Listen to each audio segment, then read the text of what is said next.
Trying to figure out what certification to pursue next? How you find that you're getting certified, but your career is not moving. In this episode, I shared 2 important lessons I learned on my way up.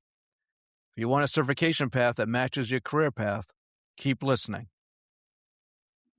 Do you want a career in networking but aren't sure where to start? Are you struggling to take your career to the next level but aren't sure the path?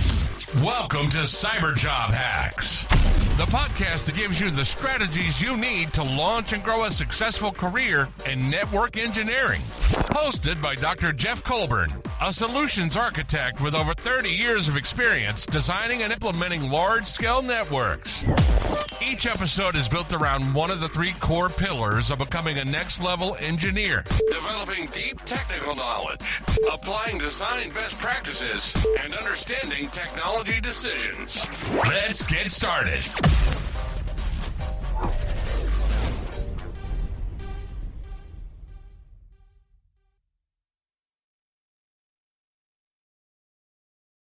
Welcome to Cyber Job Hacks podcast. I'm your host, Jeff Colburn. Well, when it comes to industry certifications, I often hear a lot of debate to whether they add value or not. What I don't hear much of is which certifications one should pursue. How do you decide? What criteria do you follow in making that decision? And how will you benefit by getting that certification? In this episode, I want to talk about how to select a certification that aligns with your career path and assist you in reaching your target role. So let's just start off with what you don't want to do. First, you don't want to be a cert chaser. You've seen this person, or you might even be one. They have a slew of various certifications. They're listed in their signature block. They might have CCNA and CCNP listed. The certs might range everything from wireless, enterprise, collaboration. Don't be that person. If you have CCNP Enterprise, you don't need to list CCNA.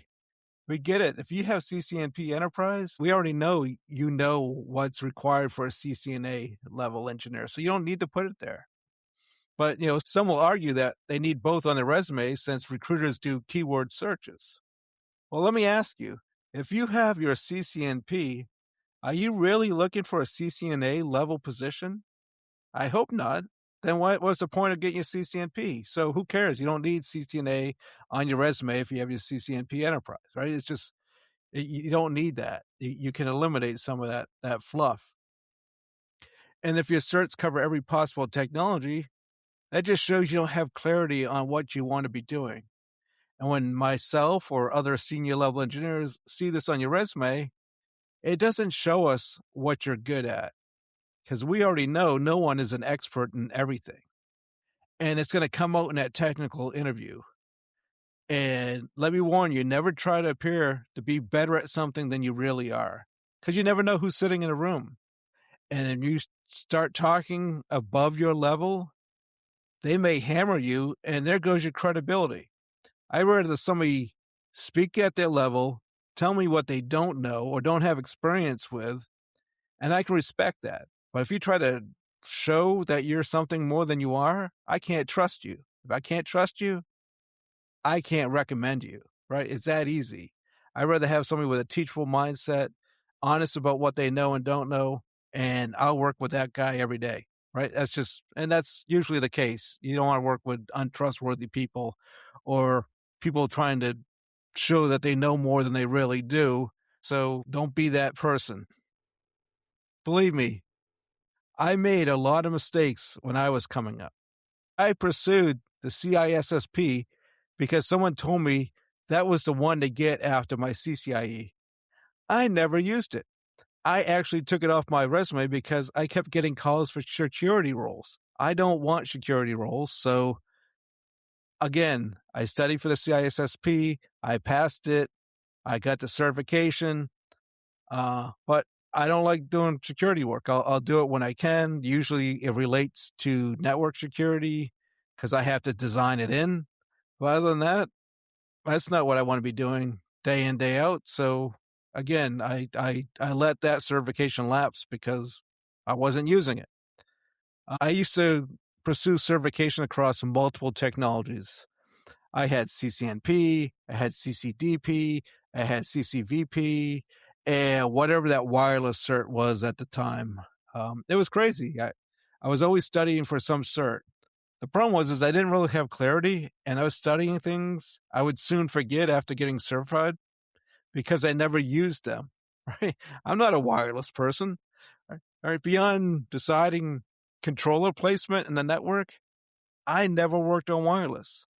I look back now and I think, what a waste of time. I studied and got certified on wireless, learned all about, radio frequencies and channels and like I don't use that stuff today. So again, a certification that just got certified and never used. So you want to be using the time to study for the things that lead you to your target role. So you want to certify with real purpose. You have to pursue certs that aid you in your career path. Looking back at the fog of my cert chasing days, I did pursue certifications that got me where I wanted to go. I love routing and switching. That's my thing. If I'm designing networks, I'm happy. That's my realm. I've been routing and switching since the mid 90s. That's where I want to be. I want to be a design engineer. I'm a design engineer today. But in the chaos, I was studying other things. But fortunately, I always stayed on my core path, even if I didn't even realize it. So like in 1999, I passed the CCNA. In 2001, I got my CCNP. And it's funny because at the time I was working for a Cisco competitor, but I saw the writing on the wall. It was the 2000s, the tech bubble burst, a lot of industry correction. And I knew holding a Nortel certification did not carry any industry weight. Fortunate for me, when I did get laid off and everyone was fighting to land that next gig, I found a Cisco partner that needed engineers with Cisco certs to level up their partnership status. So my CCNP helped me find a new job, and more importantly, it helped me find a new job that continued to lead me to my target role. To be honest, it was more of an implementation role, but during that time, you weren't being too fussy. A lot of my friends weren't able to find anything, so I was very grateful at the time. But when I was at the company, I pursued my CCIE. And when I passed the qual exam, they recognized what I could do, and I was placed in a network architect role. Yeah, I know, it surprised me too. And it really didn't hurt that one of the guys ahead of me used to get stressed out over running a project, so he couldn't take the lead. And the other guy was claustrophobic, and he couldn't enter the facility we were redesigning. So I was next in line, so I got the nod, which, sometimes things work out like that for you, and I'm grateful. So when I passed my lab and I got my CCIE and I eventually moved to another company, I was able to move right into a senior level network engineering role. And that's where I wanted to be. So there's a couple of lessons you can take from my experience, and they're valuable lessons. And I recommend highly that you follow them, especially when it comes to selecting certifications. You want to pursue certifications that align with the career that you want. Don't chase certs that add nothing to you moving towards your target role. You're just wasting time, you're wasting money, and it's not going to get you where you want to be any quicker. You're actually going to get there quicker by focusing your time and resources on the things that will get you to where you want to be. The other thing, you want to pursue certifications that are industry recognized. So let's start off with the first lesson. These certs that you pursue, they have to match the skills required for your target role. So how do you know which certs? Well, if you remember in my previous episodes, I shared the CAPE framework: clarity, alignment, proximity, and execution. If you know your target role and you're trying to figure out which certs to pursue, you probably have clarity. Now you're trying to find alignment. What is that technical gap? What do you know, and what do you need to learn for your target role? So you examine that gap. And then you look at what certification track demonstrates those skills. And is there an order that you need to follow? Say you want to become a next level network engineer, and you may decide you need a CCIE. If you're still early in your career, are you going to make the jump straight to CCIE? You can. You just need to pass the CCNP Enterprise Core exam and you're qualified to sit the lab. However, are you going to just make that jump? You already passed the CCNP Core exam. You studied for it, you passed it. Why not take that second exam and get your CCNP? That way, you have an industry recognized cert that matches your career path while you prepare for the lab. I'm not saying you won't pass the lab, but life happens and it may take you longer to get to the level required to sit the lab and pass. Like I know people who sat the lab 4 or 5 times before they passed.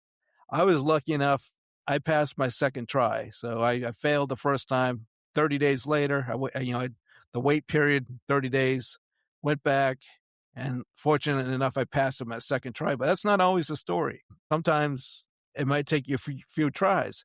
But during that time, you have a CCNP. You have an industry recognized certification that could help you today while you're working on that CCIE. Then you might find that there's a few certifications that match your target role. And that takes you to the second lesson. You want to pursue industry recognized certifications. Say, again, going back to that example, you find, hey, CCIE, JNCIE, they both demonstrate that expert level knowledge in routing. However, which one of these is industry recognized and sought after? Well, Cisco has become the industry standard for networking. CCNA for entry level, CCNP for mid-level, CCIE for expert. This is how the industry measures skill set. People will ask for an engineer and they'll say things like, I need a couple of CCNA level engineers. It's like using the word Google to describe a search engine or Advil for pain medication. People just know what you're talking about. So what about Arista or Juniper? Well, if you're going to focus on data center, then definitely take a look at Arista. They dominate in the data center space. Or Juniper, if you plan to go into the service provider space, you may want to take a look at their certifications as well.